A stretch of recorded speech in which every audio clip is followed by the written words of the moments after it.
where does someone start with the idea of the novel or the direction you're going to take and the kind of punchline of what you're trying to have the reader pull out of there? What does that process look like? I mean, I think you're going to get a different answer from every writer. Everyone's process is a little bit different. For me, I've always been very, very character driven.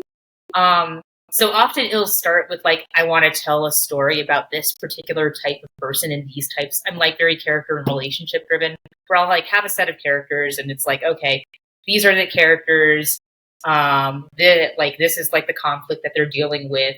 And then I'll kind of build the world around them. Keep in mind, I primarily write genre fiction, which is like science fiction and fantasy.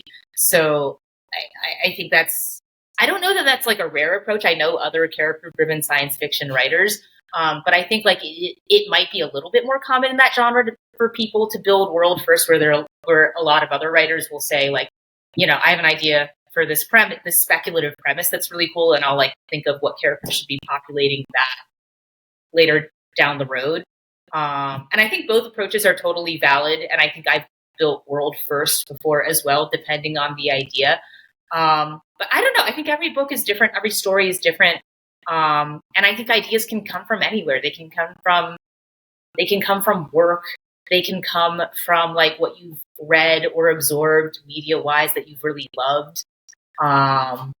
Like I think like my first novel, Rebel Wing, was like, I feel like you can read it and tell, for example, that like I was a total anime nerd as a child. I still kind of am, but like it's like you look at it and you're like, oh, this is a book about mecha. Like this is a kid who clearly grew up watching like Gundam Wing and then went and saw Pacific Rim like 5 times.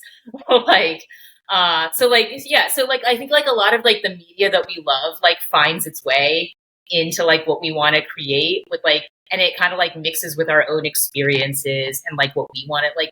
You end up kind of writing the book you want to see on the page,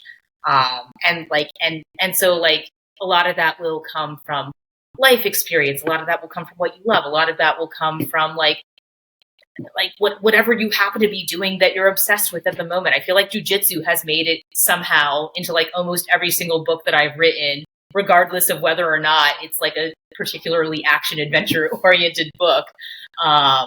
So yeah, no, I don't know. I feel like much of the time, the books that we write are like little mini reflections of our personalities and like what we love. That's super cool. Yeah, I would imagine that a lot of the time that you spend, on the mats and getting coached and various situations that you may be in, I'm sure that there's some level of inspiration that can carry into. Yeah. That's super cool. I have a couple of specific questions. So you have a lot going on, and I love that. I love it. Right. You're training, you're traveling to compete, you're doing interviews, you're writing novels, you got a lot happening.